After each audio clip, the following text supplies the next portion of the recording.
पहले भी नारे लगते थे जब टिकैत साहब थे, अल्लाहू अकबर, अल्लाहू अकबर, ये नारे लगते थे। हर हर महादेव और अल्लाहू अकबर के नारे इसी धरती से लगते थे। ये आंदोलन उनके कंधों पे है। जिस तरह से एक एक चीज बेची जा रही है, 3 कानून भी उसी का ही एक हिस्सा है। पहला है कि यहाँ पे रेल और हवाई जहाज और हवाई अड्डे बेचे जाएंगे। किसने परमिशन दी? किसकी ताकत है कि देश की प्रॉपर्टियों को बेचोगे?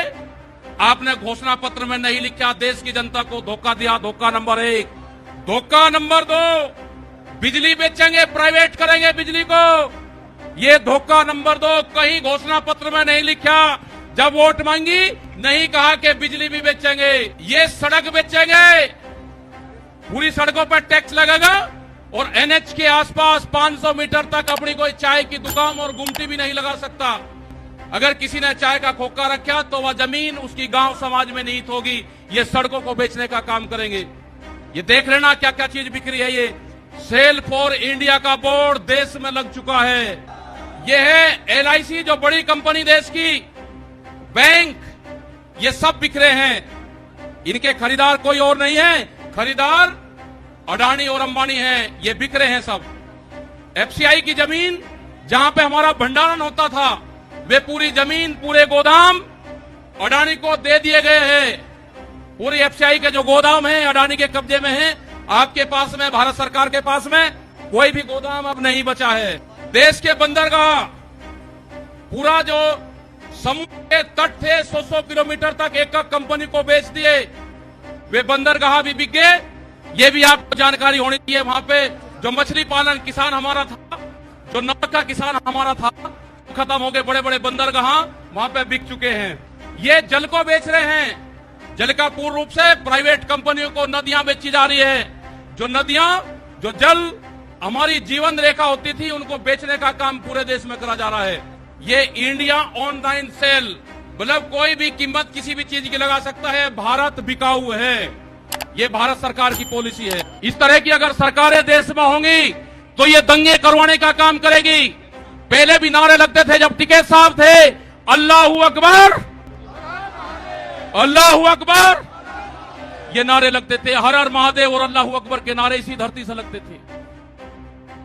ये नारे हमेशा लगते रहेंगे।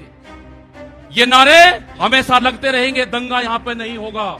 ये तोड़ने का काम करेंगे, हम जोड़ने का काम करेंगे। किसी गलत फहमी में मत रहना। ये देश हमारा है, ये प्रदेश हमारा है, ये जिले हमारे हैं। आप तैयार रहना। ये कहते हैं कि लाल किले पे किसान गया। अगर लाल किले पे नहीं, किसान तो अगर जाता तो पार्लियामेंट पे जाता, जहां पे कानून बने हैं। लाल किले पे धोखे से लेके गए हैं आप हमको, हमारे लोग नहीं गए। धोखे से लेकर आप लोग गए हैं। क्या कोई देश की एजेंसी है कि जो उसको जांच कर दे? क्योंकि कोई एजेंसी बोलने को तैयार नहीं है। पूरे देश पे इनका कब्जा हो चुका है, पूरी एजेंसियों पे। देश में कैमरा और कलम पे बंदूक का पहरा है। कैमरा और कलम पे किसी प्रेस की हिम्मत नहीं कि वो किसान के पक्ष में दिखा दे। निगेटिव दिखाते हैं बहुत प्रेस के लोग। तो इन सब लोगों को आपको ध्यान रखना है। ये आंदोलन जारी रहेगा। वो 28 तारीख की जो काली रात है, उसको आप याद करते रहना। हम वहां से हटेंगे नहीं, किसी भी कीमत पर वहां से जाएंगे नहीं।